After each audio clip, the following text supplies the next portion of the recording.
अबू कताल की मौत से घटे ही लश्कर के आतंकियों की घुसपैठ। कई हमलों का मास्टरमाइंड था हाफिज सईद का भतीजा जियाउर रहमान उर्फ नदीम उर्फ अबू कताल उर्फ कताल सिंधी की मौत लश्कर ए तैयबा पर बड़ा आघात है।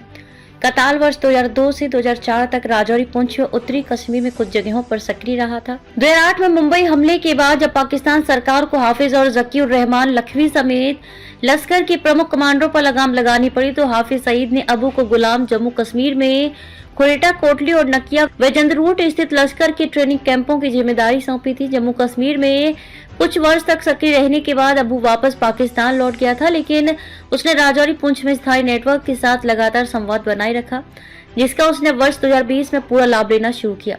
उसने जिला पुंछ में मोहरा गुरसाई में अपने दो खास ओवरग्राउंड वर्करों निसार अहमद उर्फ हाजी निसार और मुश्ताक हुसैन चाचा की मदद से न सिर्फ गुलाम जम्मू कश्मीर से जम्मू कश्मीर में आतंकियों की सुरक्षित घुसपैठ कराई, बल्कि भाटा, धुलिया और ढांगी हमले को भी अंजाम दिया।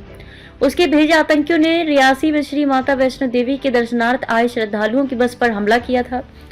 ढांगरी राजौरी में 1 जनवरी 2023 को आतंकियों ने 2 बच्चों समेत 7 लोगों की हत्या की थी। निसार और मुश्ताक जेल में हैं। ढांगरी हमले के संदर्भ में एनआईए द्वारा दायर आरोप पत्र में अबू कताल और साजिद जट्ट को भी आरोपित बनाया गया है।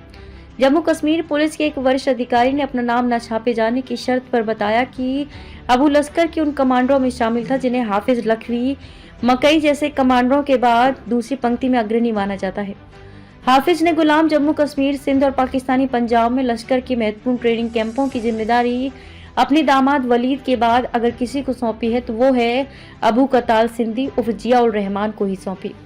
इससे उसकी हैसियत का अंदाजा लगाया जा सकता है। बीते 5 वर्ष के दौरान लश्कर के पकड़े गए आतंकियों ओवरग्राउंड वर्करों ने पूछताछ में कताल, लंगरियाल, जट्ट, कासिम, खालिद जैसे कमांडरों का नाम लिया है, जिससे पता चलता है कि यही हाफिज के आतंकी खेल को आगे बढ़ा रहे हैं। टीआरएफ के हैंडलरों की जो बातचीत रिकॉर्ड की गई है उसमें भी सज्जाद के बाद अबू का नाम कई बार आया है। इसलिए उसकी मौत से राजौरी पुंछ में जहां लश्कर के आतंकियों की घुसपैठ व गतिविधियों में कमी आना तय है। 1 मार्च 2022 IC-814 विमान के अपहरणकर्ताओं में शामिल जेएस कमांडर आतंकी मिस्त्री जहूर उर्फ जाहिद अखून की कराची में हत्या।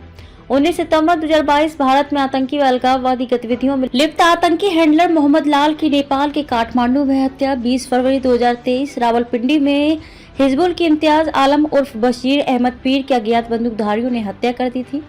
वह कश्मीर में आतंकी गतिविधियों को अंजाम देने में जुटा था। 22 फरवरी 2023 जम्मू कश्मीर में IS का नेटवर्क मजबूत करने में जुटे एजाज अहमद अहंगर की काबुल में हत्या कर दी गई।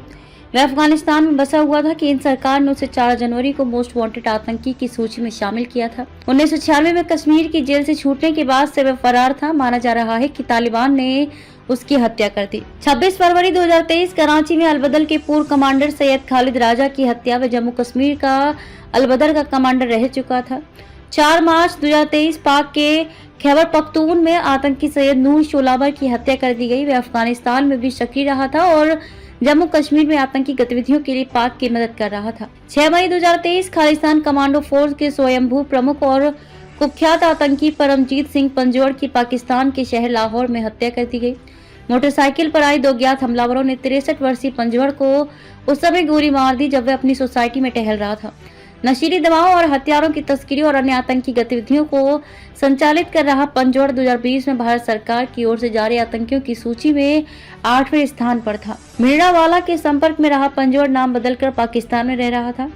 18 जून 2023 खालिस्तान टाइगर फोर्स के प्रमुख हरदीप सिंह निज्जर की कनाडा के सिर में गोली मारकर हत्या कर दी गई थी।